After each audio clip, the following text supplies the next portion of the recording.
Com a graça de Deus, vamos continuar com a nossa meditação na epístola do apóstolo Tiago, no capítulo 1 ainda, versículo 19.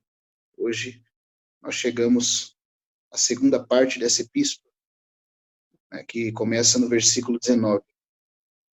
Na primeira parte, Tiago mostra o alvo da provação e a diferença de provação e tentação. E nessa segunda parte ele vai mostrar como deve ser a nossa atitude em meio à provação, em meio ao que passamos como cristãos na nossa vida espiritual.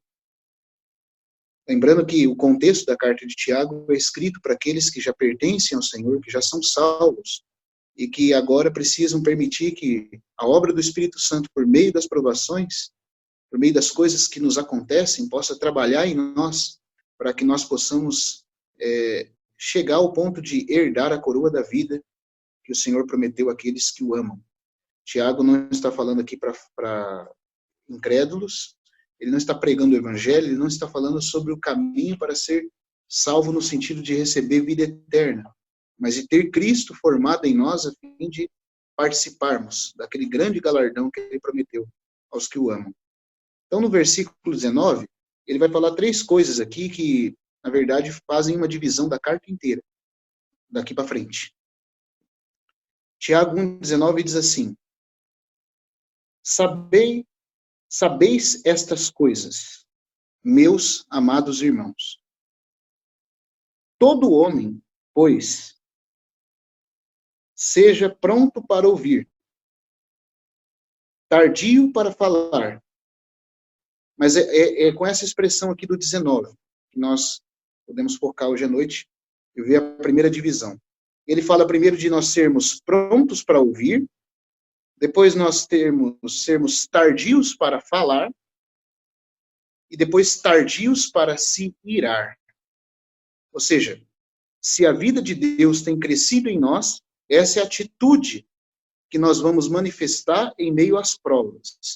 Aqui tanto isso mostra que essa deve ser a nossa atitude, como também, se deve ser a nossa atitude, é o que Deus espera, certamente há de ser a nossa atitude em meio às provações à medida que Cristo se forma em nossa pessoa. Quer dizer, se nós não cumprimos esses três itens, isso indica que nós temos uma vida espiritual fraca, ou no mínimo, muito infantil. Eu preciso confessar aqui para os irmãos que quando eu falo essas palavras para vocês, eu falo como um aspirante a que isso seja a minha realidade. Eu não falo como alguém que chegou nesse nível. Porque a coisa mais fácil de nós fazermos é não estarmos prontos para ouvir.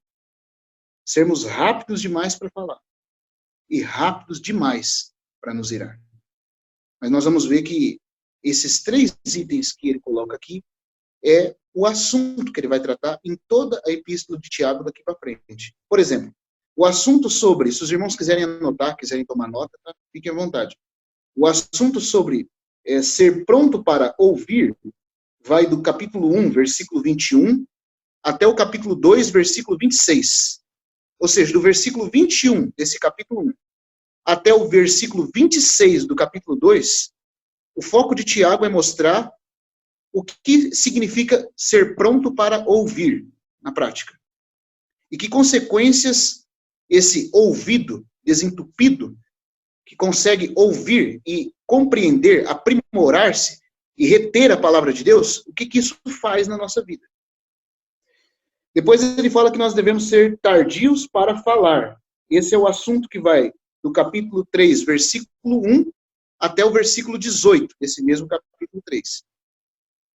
Isso é o tardio para falar. Por quê? No capítulo 3 você pode ver que ele começa já introduzindo o assunto da língua, né, do nosso mal da língua. E como diz o irmão Christian Schein, quando o Espírito Santo dedica um capítulo inteiro na Bíblia para falar de um assunto, é porque esse assunto é sério. E o capítulo 3 inteiro de Tiago é dedicado à língua dos cristãos. Ó, irmãos, como que o assunto da nossa língua é uma coisa séria. É por ela que se expõe a verdadeira realidade e a condição interna mais profunda do nosso coração. E quando a gente chegar aqui, a gente vai ver que peso isso tem. E depois ele fala que o homem também tem que ser tardio para se irar. Esse tardio para se irar é o assunto que vai do capítulo 4, versículo 1, até o capítulo 5, versículo 6. Então, essa é uma divisão da carta de Tiago. Muitos irmãos acham que essa carta nem tem como ter divisão, porque ela parece que uma hora fala de um assunto, outra hora fala de outro. Não. A carta tem um tema só: maturidade por meio das provações, para que nós alcancemos a coroa da vida. Depois de demonstrar a diferença entre provação e tentação, que vai do 1 ao 18, agora ele passa a mostrar para nós aqui nosso comportamento no meio das provações. E esse é o assunto de toda a carta, porque a carta de Tiago trata dos relacionamentos cristãos, uns com os outros, com Deus e com as circunstâncias, em meio às provações. Então, como eu falei, a primeira parte vai do capítulo 1, versículo 21, até o 2:26. Isso é tardio, pronto para ouvir. Pronto para ouvir. A segunda parte, que é tardio para falar, do 3:1 ao versículo 18 do 3. Ou seja, é o capítulo 3 inteiro, praticamente. E o tardio para irar-se é do capítulo 4, versículo 1, até o capítulo 5, versículo 6. Então, vamos dizer assim que essas três coisas que Tiago vai dizer aqui é o que ele vai desenvolver na carta inteira, praticamente, daqui para frente. Depois tem uma sessão de encerramento, lá onde ele coloca algumas conclusões dos tratos finais do relacionamento de nós uns com os outros. Mas a carta inteira abrange esse assunto. E para dizer, eu falei para os irmãos, por exemplo, na segunda divisão aí, que fala sobre o tardio para falar, né? Ela começa no 3:1. Olha que interessante, na primeira parte que fala pronto para ouvir, ela começa imediatamente no versículo 21 desse capítulo. Depois de dar a primeira ordem que nós devemos ser prontos para ouvir, no 21 ele já começa: portanto, despojando-vos de toda impureza e acúmulo de maldade, acolhei com mansidão a palavra em vós implantada, a qual é poderosa para salvar as vossas almas. Então, essa palavra acúmulo de maldade, o termo acúmulo aqui no grego tem a ver com cera de ouvido. É interessante que no 19 ele fala que nós temos que ser prontos para ouvir. E depois ele fala de um acúmulo como se fosse de uma cera que está entupindo o ouvido espiritual de cada um de nós. Nós temos que desbloquear, desobstruir o canal que faz com que a palavra penetre em nós. Então, aqui tem uma questão de interiorizar a palavra. Não apenas de ler a palavra, de conhecer a palavra na letra, irmãos. Mas de a palavra de Deus realmente ter um peso na nossa experiência espiritual. De quando nós lermos a palavra tocar de fato o nosso coração. E se o Senhor der graça, nós vamos nos deter nesse ponto hoje à noite, começando aqui no versículo 21. Talvez fiquemos no 21 mesmo. Nós vamos ver uma coisa. Só ouvir a palavra de Deus não transforma ninguém. Só ouvi-la não transforma ninguém. Estar cercado da palavra de Deus também não transforma ninguém. O fato até de nós repetirmos e decorarmos a palavra de Deus também não transforma.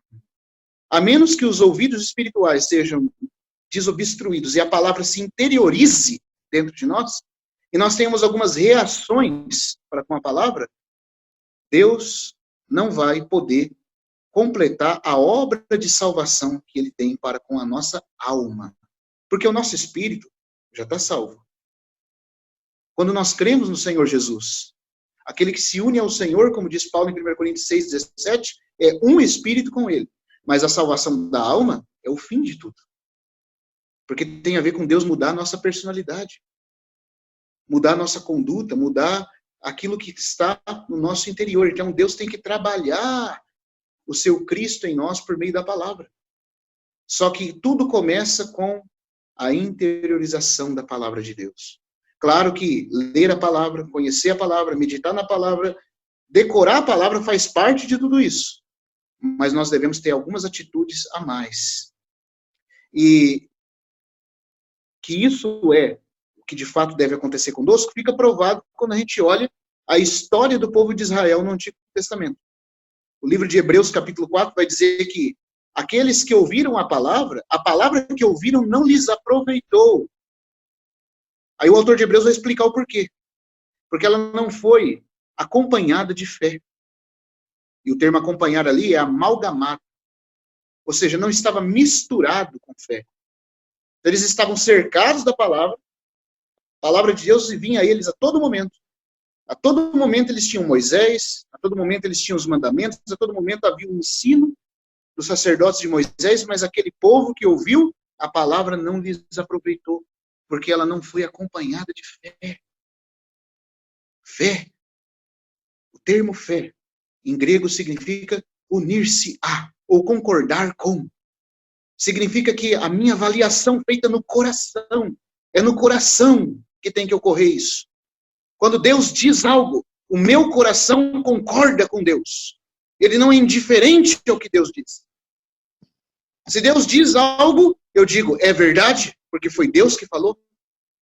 E não é que Deus diz algo a respeito de circunstâncias, mas principalmente a respeito de mim, da sua obra de trabalhar, de transformação que ocorre em mim. Então, Tiago diz que nós temos que começar aí. Essa é a primeira divisão da carta. Sendo prontos para ouvir, do versículo 21 até o 2:26. Nós vamos, então, olhar isso. Então, ele começa, como eu falei, no versículo 21, dizendo: portanto, despojando-vos de toda a impureza, de toda essa cera, de toda essa obstrução e acúmulo de maldade. A palavra maldade aí é o oposto, no texto grego é o oposto à coisa pura. Maldade aí tem a ver com sujeira, tem a ver com aquilo que é um acúmulo de coisas perniciosas ou de intenções más. Irmãos, então aqui a gente já poderia fazer um raio-x do porquê muitas vezes a palavra de Deus não penetra em nós e não transforma nosso coração. E eu me incluo nisso, estou falando de todos nós aqui. Porque muitas vezes nós vamos à Bíblia não para permitir que Deus fale conosco, mas para que nós consigamos justificativas para os nossos comportamentos. Nós vamos à Bíblia procurando ler nela o que dê apoio à maneira de vida que a gente vive. E aí a palavra de Deus não consegue, porque eu já vou com esse acúmulo de uma coisa impura. As minhas intenções não são corretas.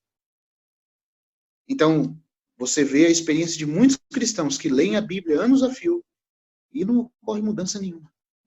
Continuam duros, continuam com serviço dura, rebelde, não tem doçura para com seus irmãos, não tem adoração sincera para com Deus. E o Senhor tem misericórdia de nós. Então nós temos que nos despojar de toda a impureza e acúmulo de maldade e acolher com mansidão. Ah, irmãos. Por que ele diz mansidão? O que significa mansidão? Alguém manso é alguém que não luta pelos seus direitos, ou pelos direitos que julga possuir. Ah, irmãos, eu não sei vocês, mas aqui é a questão onde o calo dói. Porque quando a palavra de Deus começa a iluminar a nossa condição, nós estamos cheios de justificativas para rebatê-la. Isso é uma atitude não mansa para com a palavra. Lembra do texto de Números 12? Eu acho que seria bom a gente ler lá, falando sobre a mansidão de Moisés. É um dos melhores exemplos de mansidão, olhando no caráter de Moisés em Números. Vamos lá em Números capítulo 12. É interessante porque manso não é alguém que não tem capacidade de se defender. Ele pode até ter a capacidade, mas ele não luta para se defender. Ele não revida com facilidade. Isso é alguém manso. Porque tem pessoas que às vezes leem na Bíblia o termo mansidão e pensam que mansidão é paciência. Não, paciência é a capacidade de suportar por longo tempo uma circunstância adversa. Isso você tem para com que é negativo. Né? Mas mansidão, não se defender, tem a ver até com que você julga que é positivamente o seu direito. E que você tem que abrir mão.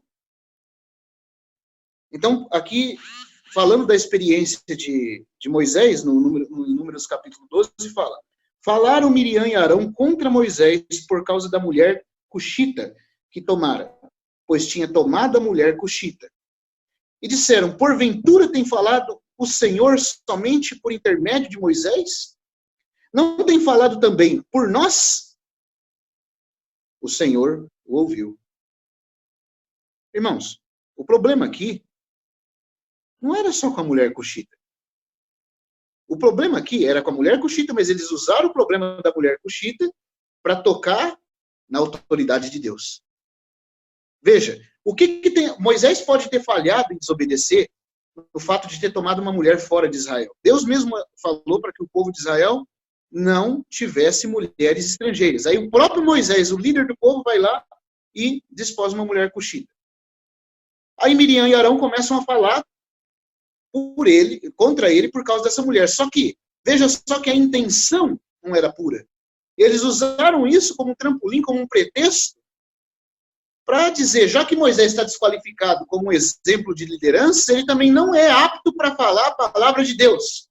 Pronto, aí eles tocaram no que Deus havia designado. Enquanto a coisa estava na esfera apenas familiar, era um problema familiar. Era um problema de Moisés ser exemplo ou não. Mas o fato de Moisés ser ou não profeta, aí já era uma coisa que eles estavam tocando no que estava estabelecido por Deus. Eles falaram com espírito rebelde. E é interessante que o versículo 3 fala qual foi a atitude de Moisés ao dizer como que ele era, como que ele agia na circunstância. Era o varão Moisés muito manso, mais do que todos os homens que havia sobre a terra. Ou seja, o varão Moisés não revidava facilmente quando trajado. Agora, entender que nós temos que ser mansos quando as pessoas nos ofendem, quando as pessoas falam contra o que às vezes é até direito nosso de se defender, isso é até mais fácil. Mas dizer que nós temos que ser mansos para com a palavra de Deus? Por que Tiago fala isso? Nossas escolhas. Vai dizer para nós que muito do que nós tensionamos fazer é contra o que o Senhor deseja. E nessa hora, a tendência nossa, desde Adão, é arranjar uma justificativa. É revidar. É dizer, mas eu tenho direito disso. Tá, Senhor, o Senhor diz isso na tua palavra, mas o Senhor não entende a situação que eu passo. E nós, então, começamos a querer revidar ou lutar com aquilo que a palavra está dizendo. Então, esse é o primeiro ponto. O que impede transformação, irmãos? De modo bem prático na nossa vida. É a nossa tendência de não se dobrar na palavra. A palavra vem e nós revidamos. Nós não somos mansos. Nós não deixamos que ela faça o trabalho. Nós queremos reagir, lutar contra, espernear. Ficamos como Saulo, recalcitrando contra os aguilhões. E aí a palavra não tem caminho para operar dentro de nós. Então, a fim de que a palavra comece a ser interiorizada, Tiago fala, acolhei com mansidão, acolhei sem debater, acolhei sem lutar contra, acolham sem teimosia a palavra implantada, a qual é poderosa para salvar a vossa alma. E por que a palavra pode ser poderosa, irmãos? Porque ela não é só um texto preto numa folha branca. Ela é a palavra de Deus soprada pelo Espírito Santo. Que quando nós lemos com coração de obediência, de não revidar, ou seja, de não se retrair, de não tentar lutar contra, né? E nós queremos, de fato, obedecer, o Espírito Santo, em diversas circunstâncias da nossa vida, vai tomar essa palavra e tornar ela aplicável no nosso meio ambiente, no nosso meio de convívio, na situação que nós estamos passando. Eu acho que eu já contei aqui para os irmãos, infelizmente, eu tenho que admitir também para os irmãos que não é muitas experiências que eu tenho dessas para contar para vocês. Quem lhe dera, se todo dia eu pudesse ter esse coração de se dobrar assim diante da palavra, para que a cada momento, todo dia, a cada momento, eu pudesse fazer disso a minha realidade plena. Mas eu peço ao Senhor em oração que isso me aconteça. Um irmão chegou aqui, eu estou cumprimentando ele ali. Eu peço ao Senhor que isso seja minha realidade. Mas uma vez que ficou muito nítido, mas muito forte isso para mim, foi numa certa circunstância que eu estava passando, e é por isso que eu falo, nós precisamos ler a palavra com o coração de obedecer. E se nós tivermos com o coração, o Senhor se encarrega de preparar circunstâncias, para que aquela palavra que nós lemos com desejo de cumprir se torne real.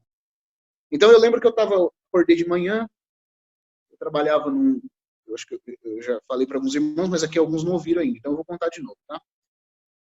Eu trabalhava num escritório aqui na cidade, e naquele dia, né, eu tinha tido uma comunhão muito boa com o Senhor na noite anterior, e eu acordei de manhã e falei, ô Senhor, puxa vida, eu não quero ser assim, Senhor, eu não quero ser sempre como eu sou. Me ajuda hoje, né? Senhor, me ajuda a conhecer o caminho da cruz. Eu quero que o Senhor me transforme, né? Me faça diferente. E orei, né? Orei com o coração sincero, mas sem nem entender a implicância dessa oração. E quando o coração é sincero, sendo a oração fervorosa ou não, irmãos, Deus ouve. É igual Miriam e Arão, que eles falaram, e o Senhor os ouviu. O Senhor ouviu, o Senhor ouve e se encarrega de tudo que é dito de coração.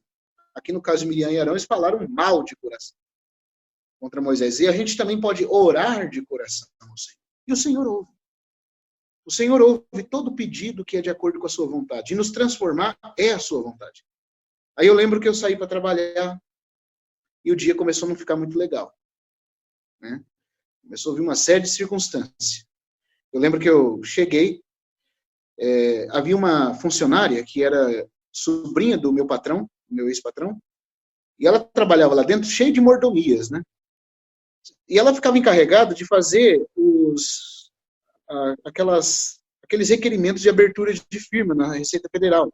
Então, aquela documentação que leva para abrir firma na Receita, ela preparava a documentação e eu levava.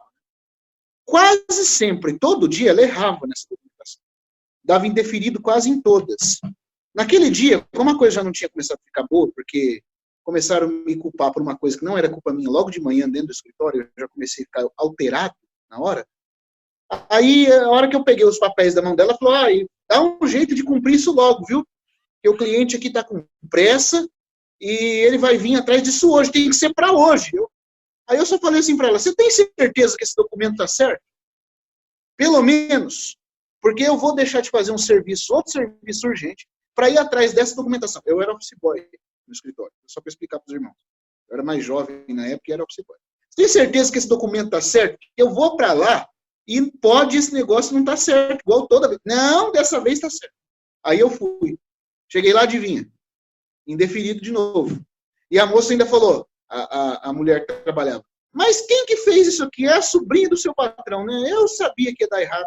Eu falei, eu também sabia, mas ela não acreditou. Já saí pisando duro para fora, nervoso, porque já estava com o dia tumultuado. Aí chego lá para falar com ela, ela não tá. O meu patrão me cobra uma outra coisa, que era para o outro funcionário fazer. Eu falei, mas o que é isso? Está tudo dando errado hoje. Eu virei o quê? Eu virei o bode da expiação, ainda usei esse termo. Eu virei o bode da expiação aqui dentro hoje.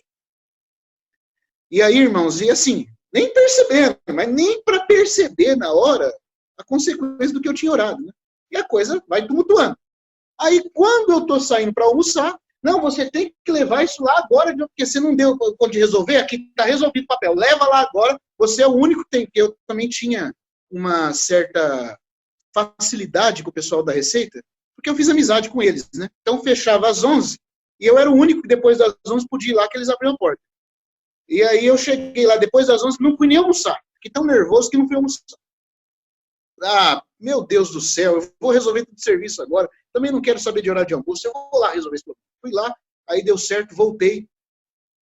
E aí tinha um cliente muito também chato, ele já costumava ser chato nos outros dias, mas naquele dia ele estava demais. Falou, eu quero essa documentação da construção que eu estou trabalhando aqui agora.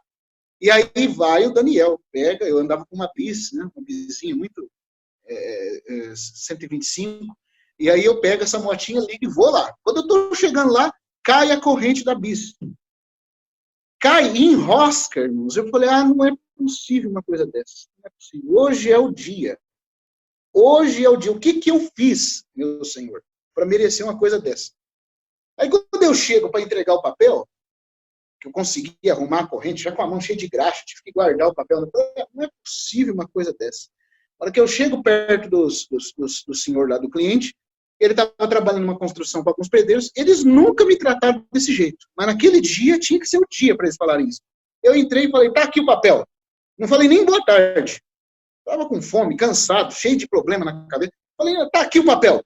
No que eu falei, tá aqui o papel, eu virei as costas para sair, um dos pedreiros lá de cima gritou assim, dá um boa tarde de vez em quando, é bom, viu? Aí eu falei, eu virei assim, mas no que eu virei, mas olha a fidelidade do Espírito Santo. Eu virei para falar para ele, porque a tarde tá boa para você? Eu ia falar isso para ele. Eu dou boa tarde quando a tarde tá boa, para mim não tá, para você tá. Eu tô sem almoço.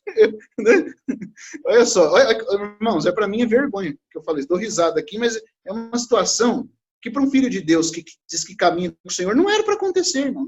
É a nossa realidade. Então, mas na hora que eu virei para falar isso, eu virei assim com a face, o Espírito Santo falou assim, esse é o caminho da cruz. Mas foi mais rápido do que eu levei para falar para vocês aqui agora. A impressão que me veio na hora. E aí eu virei para falar, o dia tá bom para você, e virei, boa tarde. Dei um sorriso para ele, dando boa tarde.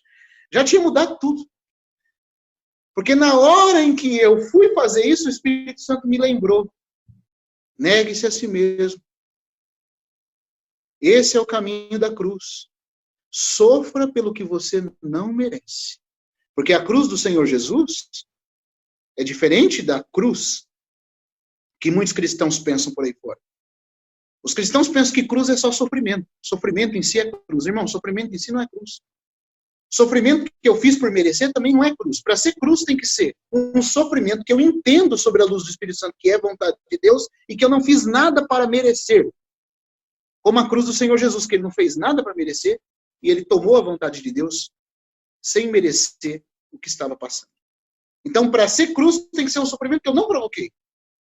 E que eu entendo ser arranjo providencial de Deus para me transformar. Aí isso tem valor. Mas na hora foi rápido aquilo. O socorro do Espírito Santo. Por eu ter... Talvez, irmãos, eu vou até falar aqui, foi porque na noite anterior, mesmo Deus sabendo que eu era um adâmico caído, né, infelizmente miserável na minha condição, mas na noite anterior eu tinha tido uma boa comunhão com o Senhor. Tinha lido a palavra, aí tinha lido a W. Tozer falando da cruz, o irmão Atmani falando da cruz, então aquela palavra entrou dentro de mim. E entrou dentro de mim de uma tal forma que no outro dia de manhã eu levantei e orei sobre isso. Senhor, trabalhe o caminho da cruz na minha vida. Bom, Deus foi fiel, né? Tá bom. Então, você quer o caminho da cruz, a situação foi arranjada, Deus já sabia que eu ia fracassar por não saber nem o que eu estava pedindo na hora, mas o pedido foi sincero, e a hora que eu fui dar a resposta, o Espírito Santo, com uma fidelidade imensa, mais rápido do que levou o tempo para eu falar aqui, trocou a impressão dentro de mim. Aí pronto, aí acabou todo o problema. Montei na moto, fui embora, começou sorrindo para todo mundo.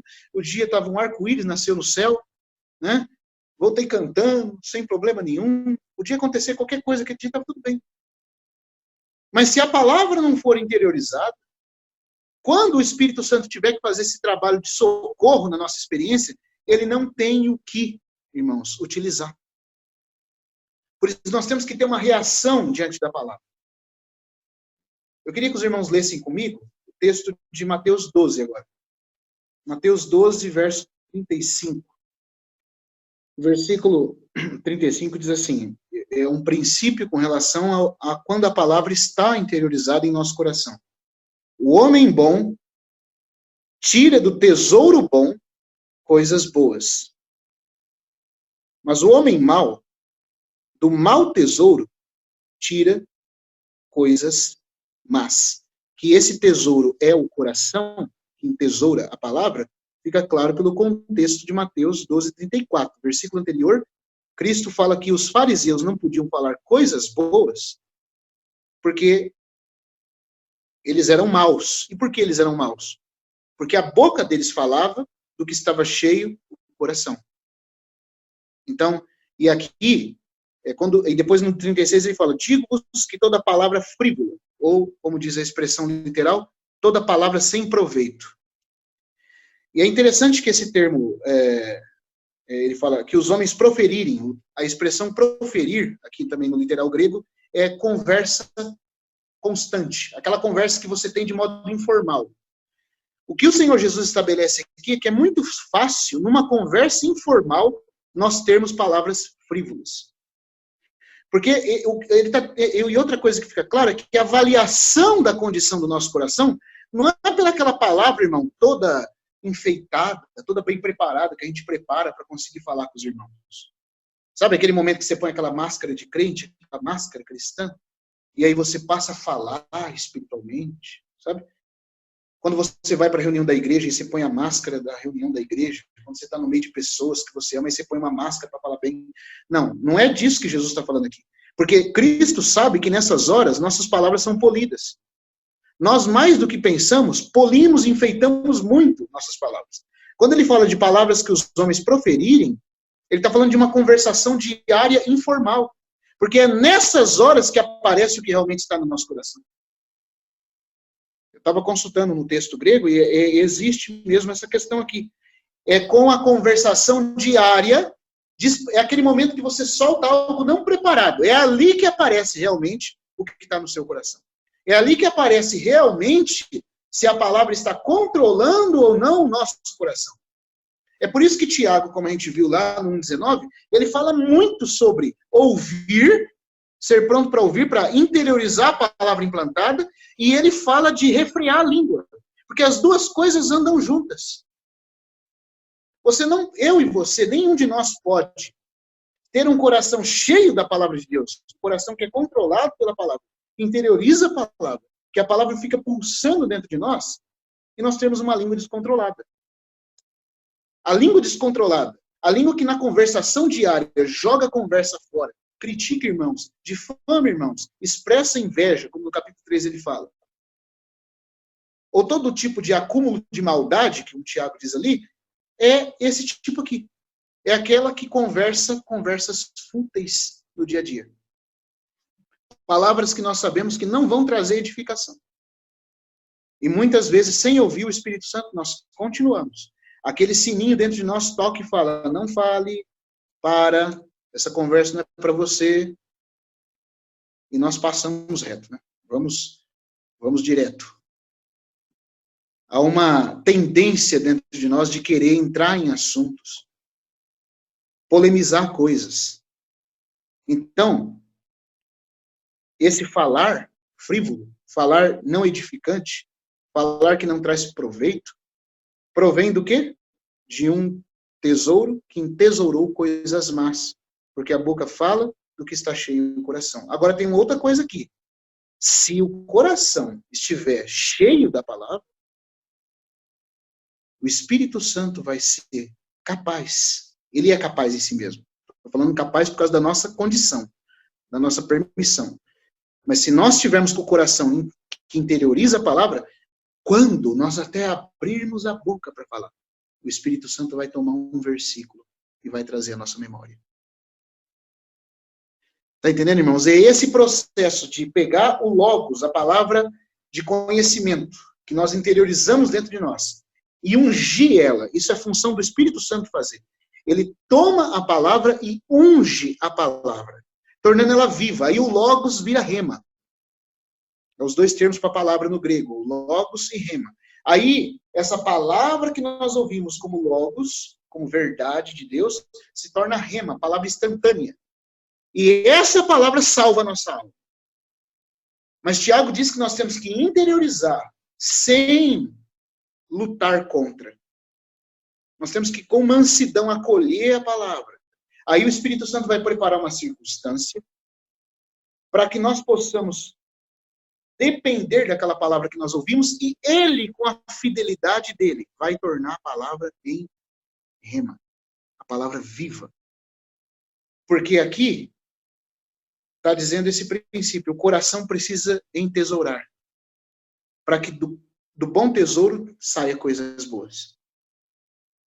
O irmão John Owen costumava dizer que o coração que não guarda a palavra dentro dele é como um homem que quando a tentação, o pecado, a provação, ou o que nos sobrevém de adversidade chega até nós, se nós não tivermos o coração cheio da palavra, vai ser como uma cidade cercada de inimigos. Você já viu aquelas cidades cercadas num sítio contra a cidade?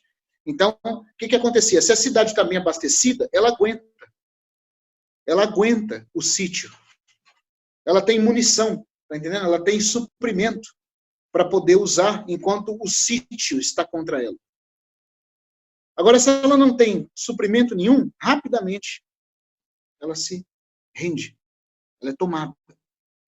Então, se nós tivermos a palavra de Deus ricamente habitando dentro de nós, interiorizada dentro de nós, quando as tentações, o diabo, ou até as dificuldades de provas vierem sobre nós, nós vamos ter recursos, irmãos, para o Espírito Santo usar, tá entendendo? E tornar isso vivo e aplicável em cada circunstância da nossa vida. Isso é função do Espírito. Quer ver outro versículo também? João 16. Jesus disse que o Espírito faria isso. Por isso que eu falei que aqui Jesus fala de nós termos a palavra como um tesouro. Só que a função de nos levar à realidade da palavra é o Espírito Santo. Só que o Espírito Santo só pode me levar à realidade daquilo que eu possuo. Se eu não possuo, se eu não leio a Bíblia com o coração de obediência, se eu não toco no Senhor com a vontade de obedecê-lo, de fazer com que a palavra dele seja a minha vida, é tudo em vão, irmãos. Na verdade, a única coisa que está acontecendo quando nós lemos a Bíblia para não obedecer, para não praticar, é aumentar o juízo sobre nós. Porque a única coisa que vai acontecer é o Senhor falar, por que você não obedeceu? Se você conheceu. Quanto mais nós conhecemos, mais vai ser requerido de nós. Então, é um auto-engano nós conhecermos muita coisa da Bíblia, mas ficar apenas na esfera intelectual, sabendo, mas quando é para tornar prática, nós não temos mansidão para acolher, nós rebatemos. Agora, Jesus vai dizer aqui, no capítulo 16 de João, verso 13, ele vai falar aqui, ó, 16... Ah, não. Perdão, irmãos, é o 14, na verdade, capítulo 14 de João. Primeiro, versículo 17. Vamos ler primeiro esse. E depois o 16, 13. Primeiro 14, 17, depois o 16, 13. 14, 17 diz, o Espírito da verdade, e o termo verdade aqui em grego não é verdade em contraste com mentira. O termo verdade aqui em grego é realidade, significa algo que tem substância, com algo que era só uma sombra.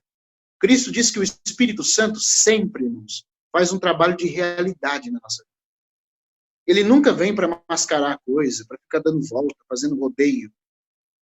O Espírito Santo, quando nos toca, põe o dedo direto na ferida. Jesus nunca vai começar pela sala de estar. Quando nós convidamos ele para entrar, nós chamamos o Senhor para tratar alguma coisa na nossa vida, para lidar conosco, ele nunca vai... Geralmente as visitas fazem isso, você põe ela na sala de estar, deixa o quartinho de bagunça lá no fundo. Lá você não leva de jeito nenhum. Mas Jesus, quando nós falamos, Senhor, entra, pode entrar, fica aqui. Ele passa direto. O Senhor, não, mas eu não quis, eu queria que você fosse. Não, mas eu vou lá. É lá que está o negócio. O médico toca lá. O C.S. Lewis dava um exemplo que nosso Senhor é como os dentistas, né? Ele disse que não gostava de ir no dentista quando criança, porque os dentistas falavam, abre a boca, só para mim ver um dentinho aqui. E aquilo ali era um pretexto para ele mexer na boca inteira. Uma vez que você abria, ele não parava, não deixava você fechar a boca mais, enquanto ele não tratasse dos dentes. Diz que o Senhor também é assim. O Senhor aponta, começa apontando um pecado na nossa vida, e, Senhor, tem que resolver isso. Mas o Senhor sabe que o problema é mais grave. E quando nós falamos, Senhor, é que isso que acontece. Geralmente nós falamos, Senhor, trabalhe na minha vida. Mas a nossa ideia de trabalho na vida é que o Senhor vai mexer só naquele pontinho que a gente está vendo. Mas, na verdade, nós falamos, trabalhe na nossa vida, ele vai tratar com os cômodos secretos. Ele vai mexer na boca inteira. E nós queremos que ele mexa num dente só. Que é só aquele dentinho, é só aquela cara ali que nós estamos vendo. Mas ele está vendo que tem um dente que está dando problema de canal, ele está vendo que tem um negócio que já está virando tétano, ele vai ter que mexer. Então, mas o Espírito, por quê? O Espírito sempre faz uma obra de realidade. Sempre quer produzir em nós substância. Não quer mascarar. Ele diz no 14, 17, o Espírito da realidade, que o mundo não pode receber porque não o vê, nem o conhece. Vós o conheceis, porque ele habita convosco e estará em vós. E agora o 16:13 ele fala: quando vier, porém, o Espírito da realidade, novo termo aqui é realidade, ele vos guiará a toda realidade. Porque não falará por si mesmo, mas dirá tudo que tiver ouvido e vos anunciará as coisas que hão de vir.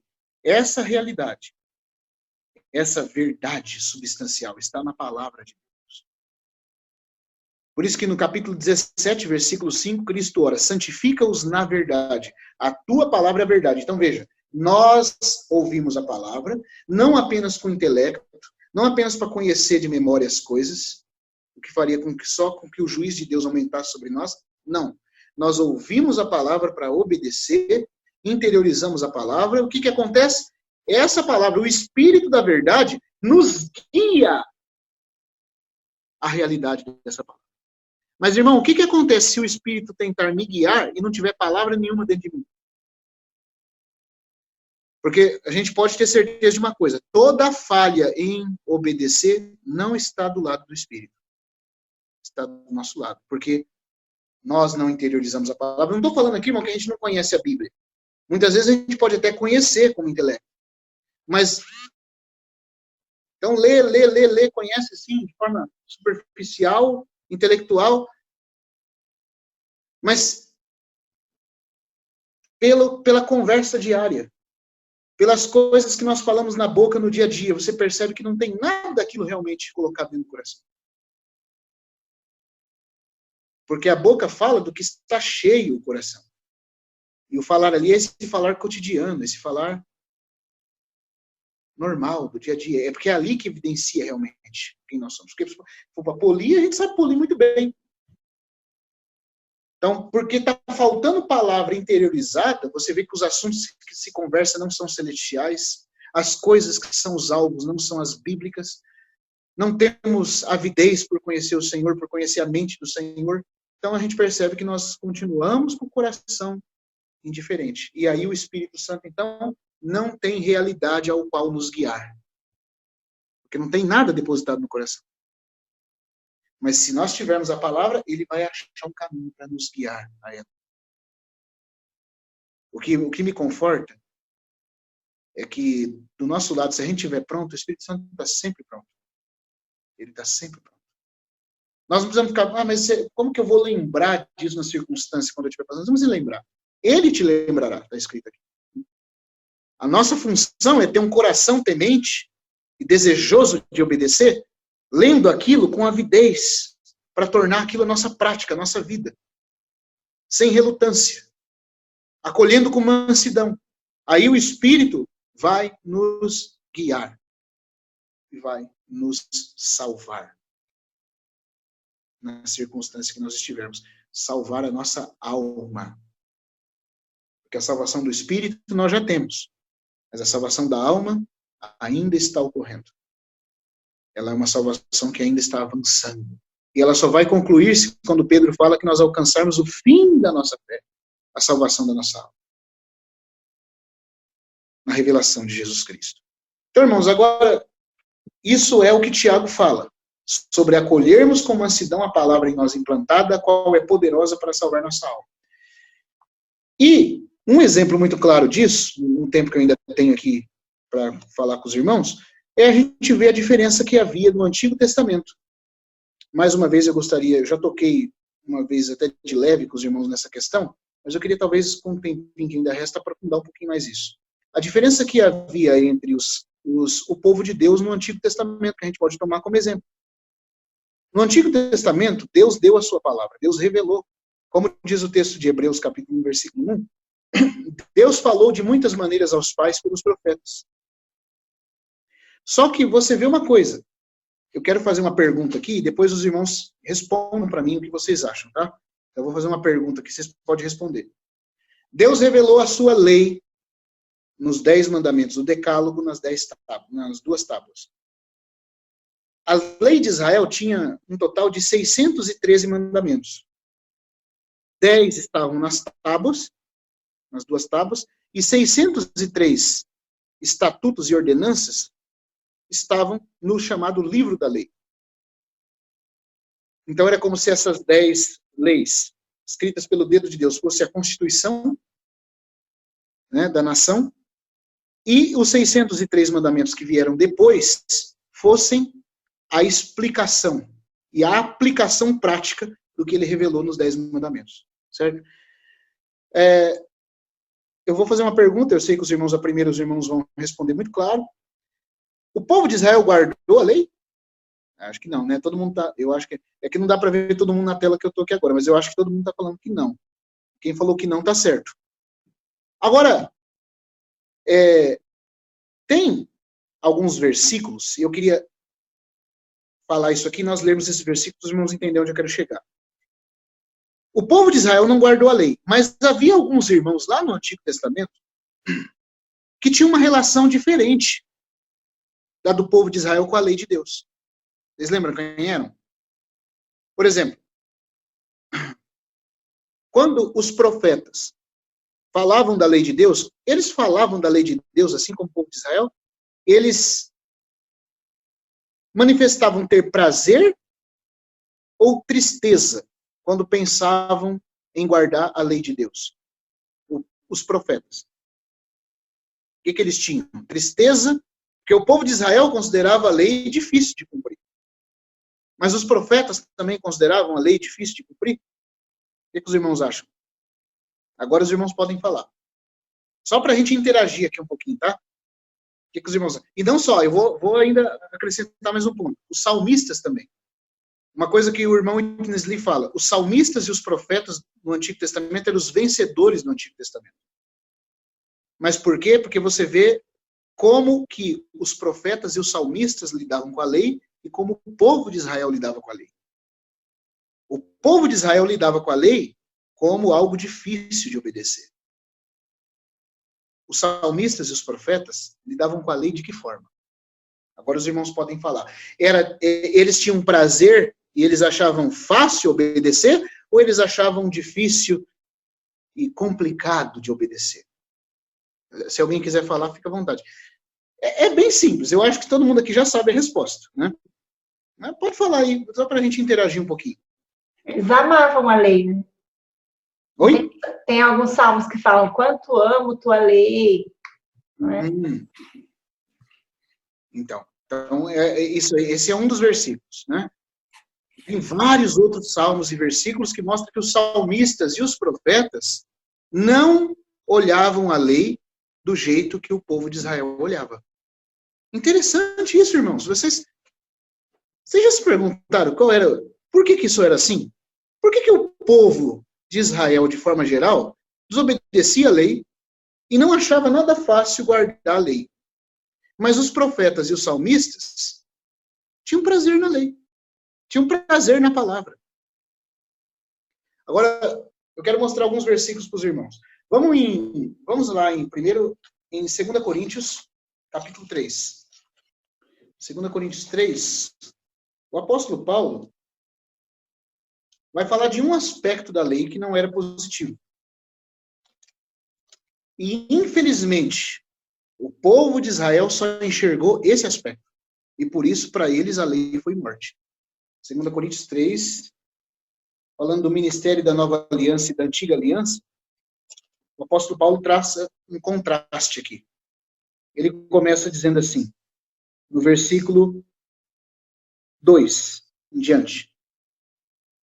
Vós sois a nossa carta, escrita em nosso coração, conhecida e lida por todos os homens, estando já manifestos como cartas de Cristo, produzidas pelo nosso ministério, escrita não com tinta, mas pelo Espírito de Deus vivente, não em tábuas de pedra, mas em tábuas de carne, ou seja, em algo vivo. Né? Não que o coração que Deus escreveu aqui mesmo era o coração de carne, o músculo que está batendo aqui, mas era porque ele queria dizer que é algo vivo, diferente daquilo que foi escrito na pedra. Né? Em tábuas de carne, isso é nos corações. E é por intermédio de Cristo que temos tal confiança em Deus. Não que por nós mesmos sejamos capazes de pensar alguma coisa como se partisse de nós. Pelo contrário, a nossa suficiência vem de Deus, o qual nos habilitou para sermos ministros de uma nova aliança. Agora, olha aqui. Não da letra, mas do Espírito. Porque a letra mata, mas o Espírito vivifica. Deixa eu explicar uma coisa aqui. Os amados e queridos irmãos da congregação cristã são queridos irmãos e amados. Mas eles e outros irmãos também, que a gente já conhece aqui, irmãos que a gente passou no meio, alguns de nós aqui sabemos. Eles consideram que a letra mata aqui, está querendo dizer que a Bíblia, você lê a Bíblia é morte. A letra mata. Não pode ler demais a Bíblia. A letra mata. Então nós precisamos só de espírito, só de vida. Queremos vida, vida, vida, vida, vida. Não quero nada com doutrina, nada com letra. Mas será que é isso que Paulo está falando aqui? Não dá para perceber que, de acordo com o contexto, a letra que Paulo está falando aqui é a letra da lei? Ou seja, Paulo está dizendo que aquela revelação de Deus nas tábuas de pedra, tomada como lei, mata. Mas o Espírito vivifica. De maneira nenhuma, Paulo está indo contra aqui, você lê a palavra de Deus. Não é isso que o contexto... Eu só quero explicar isso aqui, porque é o engano que muitos irmãos têm. Né? Só explicando aqui para a gente tocar no ponto principal. Então, alguns pensam que aqui está falando que eu não posso ler a Bíblia, não posso estudar a Bíblia, senão eu vou morrer espiritualmente. Vai ser morte para mim isso. Vai me fazer mal. Mas aqui Paulo está fazendo um contraste entre a antiga aliança e a nova aliança. Na antiga aliança, a revelação de Deus foi colocada na tábua de pedra como lei. E a lei matava. Mas em que sentido ela matava? Ela matava porque ela exigia, mas não dava força para você obedecer. Ela vista como lei. Presta atenção, irmãos. A lei mata. Nesse sentido. Porque ela pode exigir de você, mas ela não te capacita a obedecer. Ela fala, você tem que ser santo. E quando você não consegue, você fica debaixo de condenação. E a condenação traz morte. Então, por isso, aqui nesse próprio capítulo 3, Paulo vai dizer que o ministério da antiga aliança, o ministério anterior, era o ministério de condenação. E é porque era ministério de condenação que ele matava. Por que ele condenava? Porque ele exigia, mas não capacitava. Ele dizia que você tinha que ser correto, mas não dava forças. A lei de Deus era, então, um instrumento de condenação. A lei. Agora, no Novo Testamento, nós também temos exigências, mas nós temos o Espírito dentro de nós que nos capacita e nos vivifica para cumprirmos essa exigência, fazendo com que sejamos justos. Ministério de justiça. Então, Paulo vai dizer aqui no 3,7, e se o ministério da morte, por que ministério da morte? Porque a única coisa que a lei fazia como lei, e eu estou frisando bem isso aqui para os irmãos entenderem o que eu vou falar. Quando o povo de Israel ia nos mandamentos de Deus como lei, eles morriam. Porque eles enxergavam como algo que eles têm que obedecer para receber algo de Deus. Então isso gerava morte. Por quê? Porque eles só enxergavam o aspecto judicial, o aspecto da lei, de ordenança seca, desprovida de vida. Eu tenho que obedecer. Não matarás, não posso matar, não posso matar. Quando vem, matava. Não cobiçarás, não vou cobiçar, quando vem, cobiçava. Então, assim, a lei, como exigência, que não capacitava, condenava, porque você não era capaz de cumprir, e a condenação gerava morte. Por isso, Paulo vai dizer que esse era o ministério da morte. E ele está falando aqui das tábuas de lei, como lei nas pedras. Ele não está dizendo nada aqui contra a Bíblia. É outra história. Então, não acreditemos naquela interpretação que alguns irmãos fazem. Aí, dizendo que o ministério da morte, gravado com letras em pedra, se revestiu de glória, tinha sua glória. Sabe por que tinha glória? Porque a lei em si era boa. O problema é que ela matava porque não me capacitava a obedecer. Aí ele diz, a ponto de os filhos de Israel não poderem fitar a face de Moisés por causa da glória de seu rosto, ainda que desvanecente, como não será de maior glória o ministério do Espírito? Qual que é a diferença do ministério da letra, da condenação, da morte, por o ministério do Espírito, que é da vida e da justiça? O Espírito me capacita a obedecer. A lei, vista como lei lá, não capacitava. Então ela matava. Certo? Então esse é o aspecto negativo da palavra de Deus no Antigo Testamento. Se ela fosse encarada como lei de ordenança, ela matava. Agora, irmãos, será que isso quer dizer, então, que não havia nada de positivo na lei que Deus deu lá no Antigo Testamento?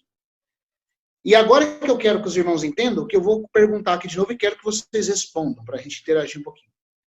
Se Paulo está dizendo aqui que o ministério da antiga aliança por meio de Moisés era de condenação, porque a lei condenava, e através de condenar matava, como que eu explico o fato dos profetas e dos salmistas acharem prazer na lei de Deus?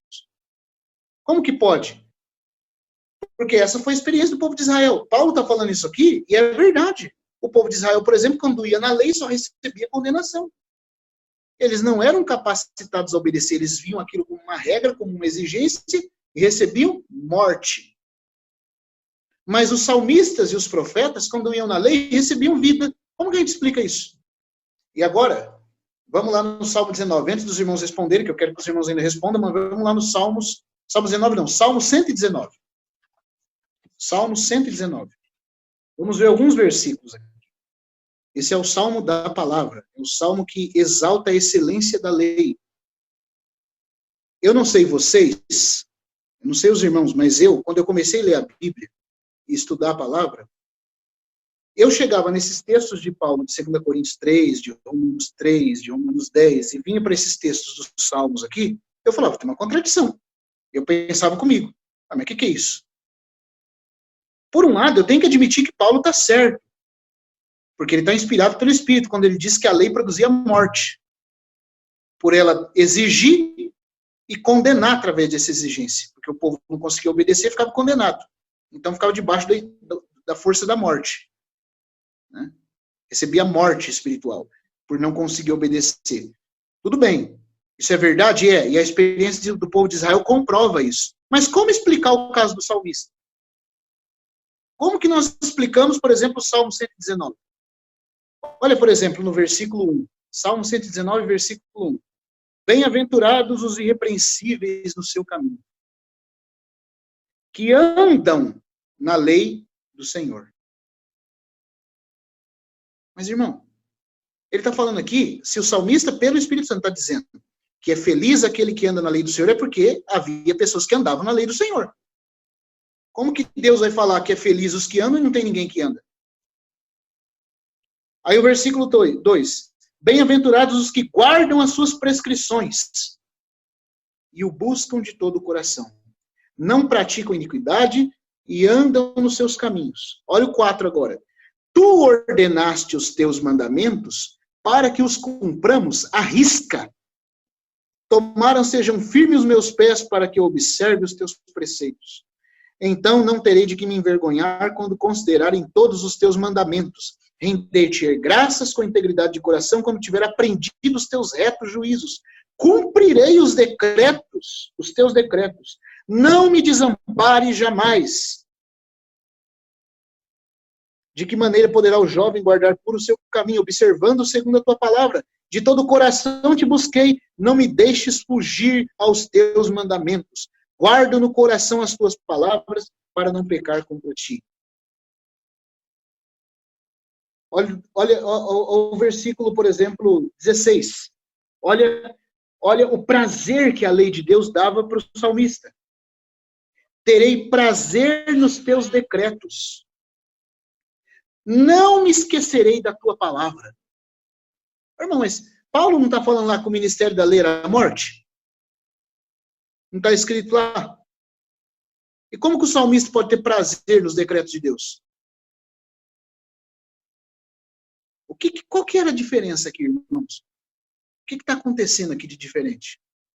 É o seguinte, eu vou falar por causa do tempo, tá? Mas eu queria que os irmãos, se alguém quisesse falar, pudesse dar a sua opinião. O que você acha? Claro que não tem contradição na Bíblia. Não estou querendo dizer aqui que Paulo está errado ou o salmista está errado. Não. A Bíblia é o falar de Deus. Mas nós precisamos entender isso aqui. Uai, a lei fazia mal ou fazia bem? Como que a gente explica isso? Se alguém quiser falar, amém. Senão, eu vou até tentar, então, responder, tá? Mas se quiserem falar, qual que é o segredo aqui, então? O segredo é o seguinte. O povo de Israel, quando via os mandamentos de Deus, enxergava como lei, como ordenança. Os salmistas e os profetas, quando viam os mandamentos de Deus, enxergavam como testemunho de Deus. Isso faz toda a diferença. Enxergavam como mandamentos de amor, não como regras para serem seguidas de modo seco. E isso dá a entender para nós, posso usar um exemplo aqui de uma criança. Você tem 2 filhos. Você pode dar a mesma ordem para os 2. Vai depender do tipo de coração com que ele enxerga essa ordem. Se a mãe diz para o filho,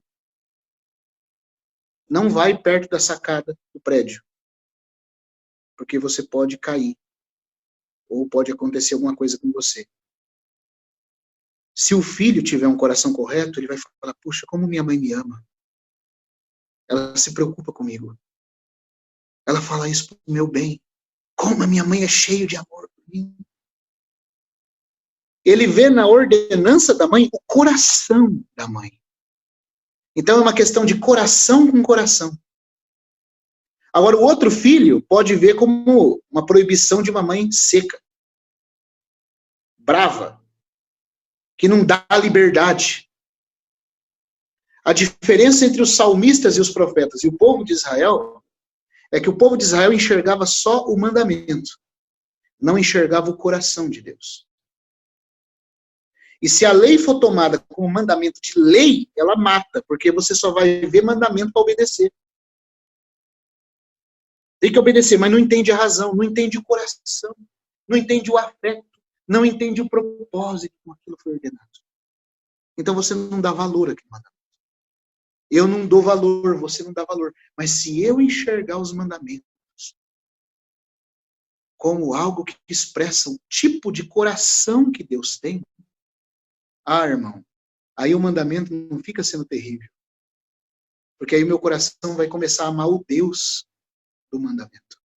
O Deus que deu o mandamento vai começar a se revelar para mim naquele mandamento. E eu vou começar a ter um relacionamento com o próprio Deus. Então aí nessa hora, a palavra de Deus, da lei, não vai ser uma lei nas tábuas. Ela vai ser o que o salmista chama aqui de palavra e testemunho de Deus. O que o salmista queria dizer quando ele falava do testemunho de Deus? Testemunho significa algo que revela que tipo de Deus Deus é. Então a diferença do povo de Israel para os salmistas era essa.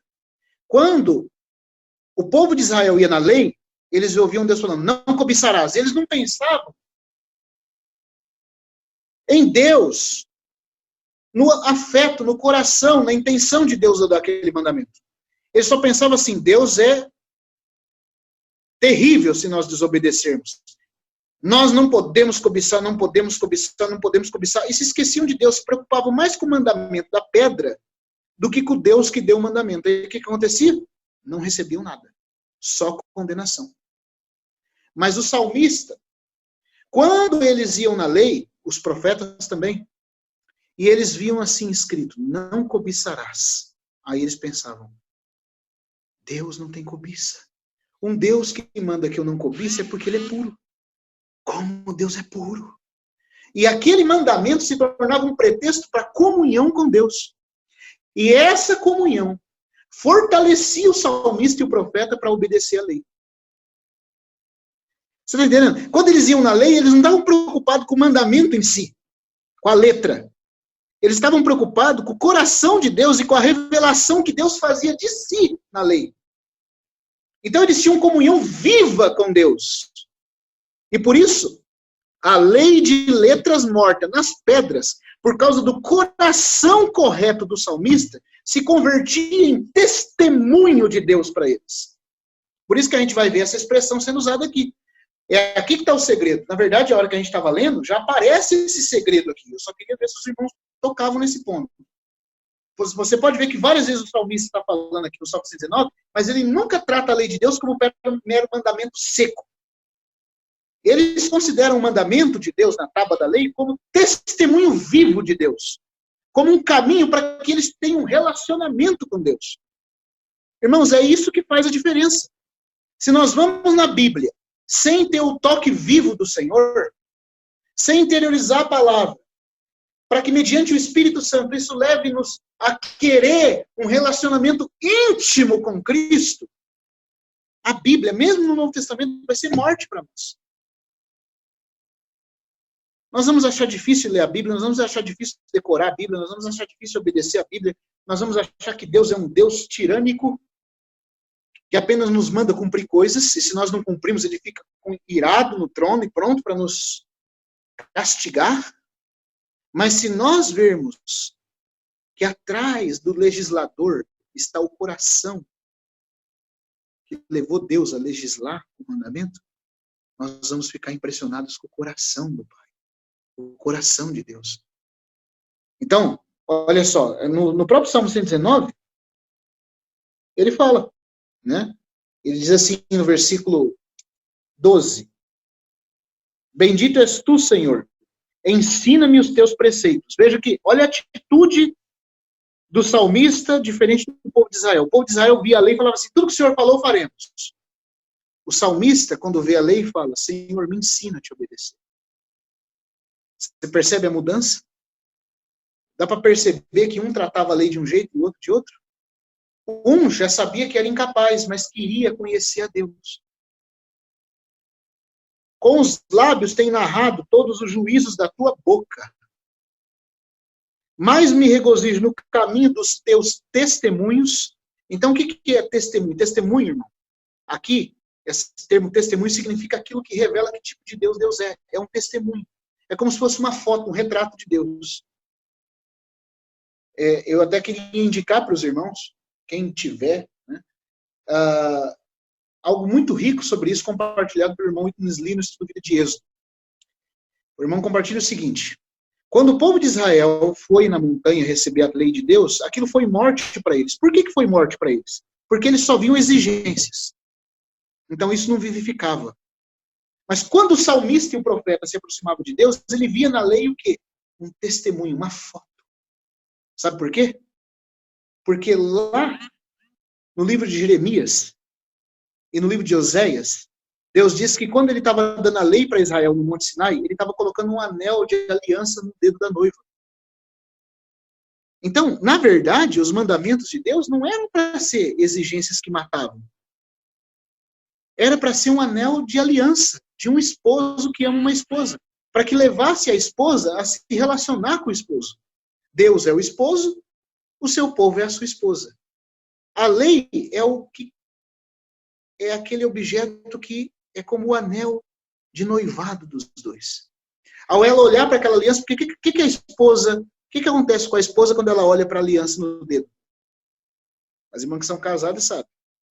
Elas lembram que tem um esposo. Certo? Elas lembram que tem um compromisso. Elas não só lembram, mas elas também anunciam para os outros. Toda hora que a mulher olha para a aliança, ela lembra do esposo. Muitas vezes, quando ela é tentada a trair o esposo por ela ter aliança, ela diz, eu não posso, eu sou casada. A aliança, então, visa lembrar a esposa do esposo. Visa manter o relacionamento dos dois vivo, a lembrança do elo matrimonial. Aliança é algo que leva você à intimidade com o cônjuge. Então, quando o povo de Israel, quando Deus deu a lei, não era para que eles ficassem preocupados em como obedecer a lei por força própria. Por isso que a lei era morte para eles. O que Deus queria é que, ao eles irem à lei, eles se lembrassem que tipo de Deus Deus é. E ficassem, irmãos, enamorados de Deus. Desejosos de ter comunhão com Deus. Porque fazendo assim, a palavra de Deus ia se converter em algo vivo para eles. Por isso que o salmista, quando fala da lei, ele nunca chama a lei só de decreto, de lei. Ele chama de testemunho. Ou seja, é como se Deus fosse um noivo que está dando uma foto para sua noiva ficar impressionada com ele. Quando o salmista fala que a lei é o testemunho, ele está querendo dizer o seguinte, que a lei demonstra que tipo de Deus Deus é. Quando Deus fala, não cobiçarás. Então o salmista e o profeta, e Deus queria que fosse a condição do povo de Israel também, ia poder pensar em Deus, como Deus é puro. O nosso Deus ama a pureza. E ao pensarem nisso, ao meditarem nisso, ao buscarem esse tipo de revelação de Deus, o coração deles se uniria a Deus. E assim eles seriam capacitados a obedecer. Porque a palavra de Deus é o sopro vivo de Deus que tem poder de salvar o coração de todo aquele que ama essa palavra. Quando nós nos voltamos à palavra para ter comunhão com Deus, aquela natureza de Deus se infunde dentro de nós. À medida que nós pensamos nele, como diz Paulo, à medida que nós o contemplamos, nós somos transformados de glória em glória na sua própria imagem.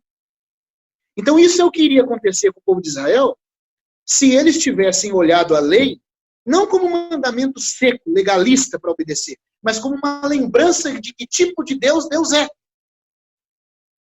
Essa foi a diferença fatal que houve entre eles e os profetas e os salmistas. Os profetas e os salmistas, quando iam na palavra, queriam buscar relacionamento vivo com Deus. O povo de Israel, quando ia na palavra, só enxergava a exigência dele para ser obedecido. Então, por isso o salmista fala, terei prazer nos teus decretos. Por que ele podia ter prazer? Porque, de acordo com o 14, os decretos não eram só decretos, eram testemunhos. Eram testemunhos de Deus. Quando Deus dizia,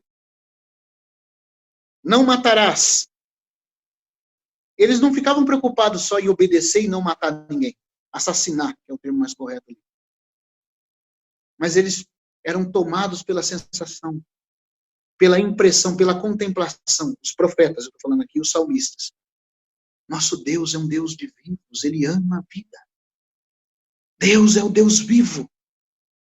E Ele não tem prazer na morte. E essa contemplação, irmãos, infundia algo de Deus neles. Por isso que a gente vai ver, depois eu quero sugerir para os irmãos ler o Salmo 119 com cuidado. Os irmãos vão ver várias vezes o salmista falando que a lei, uma hora é lei, outra hora é mandamento, outra hora é palavra viva, outra hora é sopro de Deus. Por que para o salmista a lei era o sopro? Porque ela infundia algo de Deus neles. Eu não sei se eu estou sendo claro, eu não quero confundir os irmãos aqui. Eu estou querendo ajudar a ver, irmãos, que a Bíblia só vai ser algo que pode salvar-nos se nós aprendermos a interiorizar a palavra, ouvindo ela, fazendo com que essa coisa que nós estamos lendo nessa folha branca aqui, nos aproxime do tipo de Deus que falou essas palavras. Que aí nós vamos ter uma contemplação. E a contemplação vai infundir algo de Deus em nós. Se não, irmãos, não vai adiantar nada. Nós vamos repetir na nossa vida a mesma história do povo de Israel. Vamos comigo no Salmo 19, por favor, também. Salmo 19. Olha que impressionante o que o salmista fala aqui, que a lei de Deus, tomada como palavra viva de Deus, como sopro de Deus, que infunde algo de Deus e que se torna um testemunho vivo de Deus para o coração do homem, revelando que tipo de Deus é, olha o que o salmista fala que a lei faz, quando a atitude do meu coração é correta. A lei não deu certo para o povo de Israel, porque o coração deles era incorreto. No versículo 7, a lei do Senhor é perfeita e restaura a alma. Ô, irmãos, você vê só que coisa? De acordo com Paulo, se você toma a lei como mandamento, morto para ser obedecido pela sua força, sem comunhão com Deus, a lei é um ministério de condenação. A palavra de Deus, escrita na lei, se torna morte. Mas, se nós vermos a lei de Deus como testemunho de Deus, ela vai ser algo que restaura a nossa alma. Aí olha só, a lei do Senhor é perfeita e restaura a alma.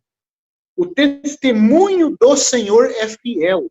Ele chama a lei de testemunho, de foto de Deus, de retrato de Deus. As irmãs que são casadas e os irmãos também sabem que quando vocês estavam noivos, ou namorando, ou se conhecendo, eu não sei disso de experiência, tá? Eu não tenho essa experiência ainda, mas eu sei que com todo mundo é assim que ocorre. Não tem nada que dá mais prazer. Hoje tem WhatsApp, tem internet, tem tudo, então você consegue pegar, ficar mandando mensagem. Parece que até perdeu um pouco a beleza disso. Mas os casais antigamente, quando recebiam uma carta um do outro, quando estavam noivando, ou então recebiam uma foto do outro, ficava ali, irmão, até babando. Né? Ficava ali olhando aquilo, ai, que maravilha, ai, como é que ele é lindo. Aquela foto da pessoa amada era a coisa mais importante para você. Você ficava apreciando ela. O salmista fala que a lei de Deus, esse é o sentido da palavra hebraica testemunho, significa a revelação do tipo de Deus que Deus é. Quando o salmista ia na lei, ele não ficava tentando obedecer a lei. Antes de tentar obedecer a lei, ele tentava entender que tipo de Deus é o Deus que está dando a lei. Ele ficava impressionado, era com Deus, não com o mandamento. Ele ficava impressionado com a pureza de Deus a ordenar para não cobiçar. E essa impressão, essa contemplação, infundia força, infundia santidade de Deus neles. O coração deles se apegando a Deus, a santidade de Deus, fazia que essa santidade entrasse no coração deles.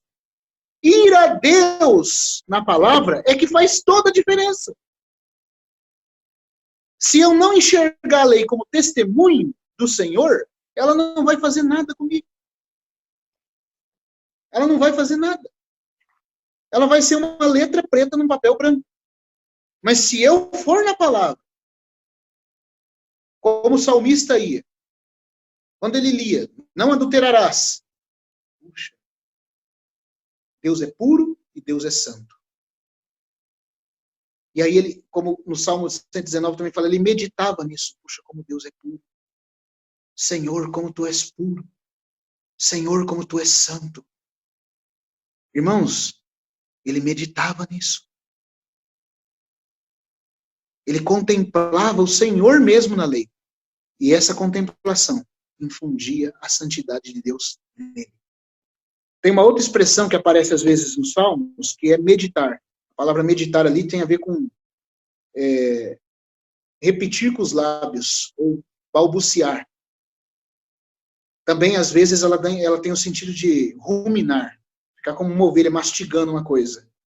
O salmista falou que fazia isso com o mandamento. Ele ia na escritura e ele não ia lá para ler rápido e falar, tá bom, já decorei aqui a cartilha, agora só sei obedecer. Não, quando ele lia algo na escritura, ele falava, puxa. Irmãos, eu queria perguntar para vocês, nós já tivemos esses momentos de abrir a Bíblia para meditar na escritura? Para parar como uma criança, porque nós temos que nos tornar como crianças, para prosseguirmos com o Senhor. E a criança, ela tem essa curiosidade, você fala com ela, ela para. Mas por que isso é assim? Ela se interessa. Nós já paramos para ler a Bíblia a fim de meditar? Puxa, Senhor, o Senhor ordenou isso aqui, por que o Senhor ordenou isso? E começar a orarmos numa comunhão com o Senhor enquanto nós meditamos, nós vamos ver o que acontece. A revelação do Senhor começa a infundir o próprio ser do Senhor dentro de nós. Por isso que Jesus falou que quem dele se alimenta, por ele viverá. Se nós comermos dele, nós viveremos por meio dele. Ele vai começar a ser trabalhado dentro de nós. Nós somos o que comemos. Se nós comermos, se nós meditarmos na palavra, se em vez de só vir na Bíblia para cumprir uma regra, eu sei, irmãos, que nenhum de nós aqui provavelmente vai à Bíblia com esse tipo de condição, mas que nós não caiamos nisso mesmo. Que realmente o Senhor produz em nós um coração de irmos à palavra, procurando na palavra contemplação do Senhor. Aí o que vai acontecer? A palavra de Deus não vai ser uma letra morta. Não vai ser um mandamento morto. Ela vai se tornar testemunho de Deus. Uma foto, uma revelação da glória de Deus para nós. De quem Ele é. E quanto mais nós o contemplarmos, mais nós vamos ser transformados. Quanto mais nós o contemplarmos, mais a nossa mente vai ser renovada. Quanto mais nós o contemplarmos, nós vamos nos arrepender do que nós somos. Quanto mais nós o contemplarmos, mais nós vamos comer espiritualmente dele. Porque quando nós o contemplamos, a glória da sua pessoa fortalece a nossa vida espiritual. Essa é a diferença dos salmistas e dos profetas para o povo de Israel. O povo de Israel ia na lei e enxergava só mandamento. Resultado. Não se relacionavam com Deus e queriam obedecer por força própria. Acabava que quebrava e virava morte e condenação para eles. Os salmistas, quando iam na lei, meditavam na lei, ruminavam. Os salmistas, quando iam na lei, enxergavam a lei como testemunho de Deus, a foto do noivo para a noiva. Eles, antes de se preocupar em obedecer o mandamento, eles se preocupavam em compreender Deus. Em entender, Senhor, o Senhor ordenou para não matar, porque o Senhor é um Deus vivo. Que maravilha. O Senhor tem prazer na vida. Oh, aleluia, Deus é um Deus de vida. Os outros deuses pagãos eram deuses que queriam morte, imolavam as crianças, queimavam crianças no fogo, mandavam matar as outras pessoas sem misericórdia. O Senhor não. O Senhor disse, não assassinarás. Oh, irmãos, isso infundia santidade de Deus no coração daquele que contemplava. Então, meditar na palavra, contemplar a palavra, ir na palavra dessa forma, faz com que nós vejamos ela como testemunho de Deus. E quando nós vemos ela como testemunho de Deus, o Salmo 19 fala que ela restaura a nossa alma. Porque ela começa a desconstruir dentro de nós tudo aquilo que é nosso e começa a construir coisas de Deus na nossa mente, na nossa vontade, na nossa emoção. Nós começamos a ter pensamentos diferentes, olhar situações de forma diferente. Começamos a ter vergonha do comportamento adâmico caído que nós tínhamos. Porque a palavra se torna testemunho de Deus. Eu vou concluir aqui, tá? Eu sei que está dando a hora, já deu, na verdade. Vou concluir aqui. Olha só como é que ele continua falando no Salmo 19, no verso 7. Ele diz que a lei do Senhor é perfeita e restaura a alma. O testemunho, a revelação do Senhor na lei é fiel e dá sabedoria. Vai nos ajudando a ter o verdadeiro entendimento das coisas. Vai nos ajudando a ter o verdadeiro entendimento de uma situação, tirando de nós toda a confusão, todo o obscurecimento da mente, todos aqueles tipos de avaliações que a gente faz de coisas, pessoas, circunstâncias, que são fúteis, são trevosos, da sabedoria ao simples. Os preceitos do Senhor são retos. Essa é a atitude de alguém que vê na lei o testemunho de Deus. E alegram o coração. Ele sabe que o Pai manda por amor. O mandamento do Senhor é puro. Quando eles viam Deus falando algo, eles pensavam, quão puro Deus é. E ilumina os olhos. O temor do Senhor é límpido e permanece para sempre. Os juízos, ou seja, as coisas que Deus determina são verdadeiros e são igualmente justos. Quando Deus fala, não cobiçarás a mulher do teu próximo. Puxa, como que Deus é justo? Ele não quer que você defraude o próximo. Ele não é como os deuses pagãos, como os demônios, que prometem dinheiro, ganância e prostituição e promiscuidade, fazendo que você tenha liberdade para pecar, para virar um animal, para descer ao nível dos animais. Deus é puro. Deus deseja pureza. Senhor, como tu és puro. Era assim que os salmistas olhavam as coisas. E isso infundia a santidade de Deus neles. E eles se tornavam vencedores. Irmão, não mudou nada. É assim também no Novo Testamento. É assim também no Novo Testamento. Por isso que o Senhor Jesus fala que se nós comermos dele, por ele viveremos. Aí você fala, mas o que é comer o Senhor? O que é beber do Senhor? O próprio Senhor Jesus responde. Ele diz que comer dele tem a ver com ouvir as suas palavras. E obedecê-las. Ele fala, o que vem a mim, nunca terá fome.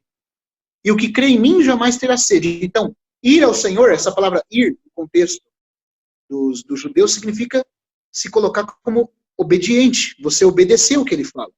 Aí ele diz que a sua fome vai ser satisfeita. Então, ler a palavra com o coração de obedecer, o coração de conhecer o Senhor, é comer dele. E crer nele é beber dele. Aí algo dele, assim como acontece com o alimento que é processado dentro de nós quando comemos, algo dele é processado dentro do nosso homem interior.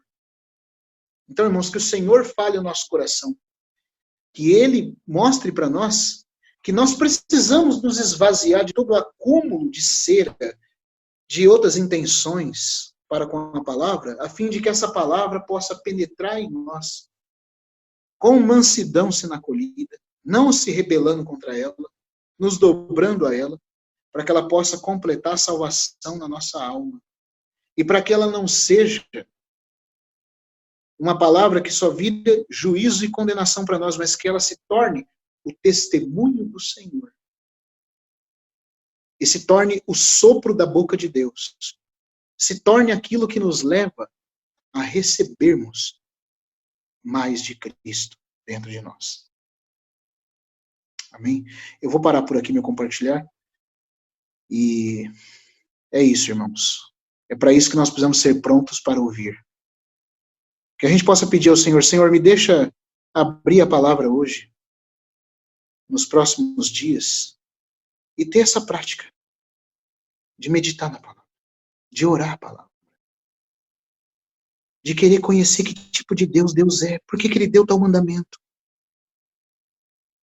de ser como uma criança que encontra algo e para, maravilhado, me dá um coração assim, Senhor. Porque se não for assim, se não for com essa expectativa infantil, lúdica, como quem descobre uma grande alegria, não vai ter como transformar nosso ser. Que o Senhor produza em nós esse coração, irmãos. Eu queria indicar aqui os irmãos que tiverem nessa prática de meditar, de orar a palavra, de conhecer o Senhor na palavra como alimento, o capítulo 2 do livro da Madame Guyon, chamado Experimentando as Profundezas de Jesus Cristo através da oração. Leia o capítulo 1 também, se quiser. Mas o capítulo 2, quando ela fala de tomar a palavra com oração e meditação, irmãos, que profundo e simples que é o caminho mostrado por essa irmã. É maravilhoso. Eu desafio você a tentar passar do capítulo 2, se você começar a querer praticar ele, e você vai ver que você não consegue passar tão rápido, porque aquilo ali vai começar a mexer com tanta coisa em você, e você vai ficar nele um bom tempo. O livro tem vários capítulos, mas eu falo tô falando de mim, né? Vocês são todos espirituais, não tem esse problema. Mas quando eu li a primeira vez, né? Eu aqui na minha carnalidade, eu não consegui ir para os outros capítulos tão rápido, porque aquele capítulo, apesar de tão simples, era tão profundo quando praticado, sobre a oração da palavra, sobre a meditação da palavra, sobre o alimentar-se da palavra, como os salmistas faziam, que, irmãos, faz você falar como que eu não conhecia isso antes. Como que minha alma deixava de ser transformada por não conhecer esse caminho. Fica aqui a minha recomendação para os irmãos que tiverem o livro e quiserem ler, vão ser muito beneficiados. Ela mostra como que esse caminho aqui era possível para eles e é possível também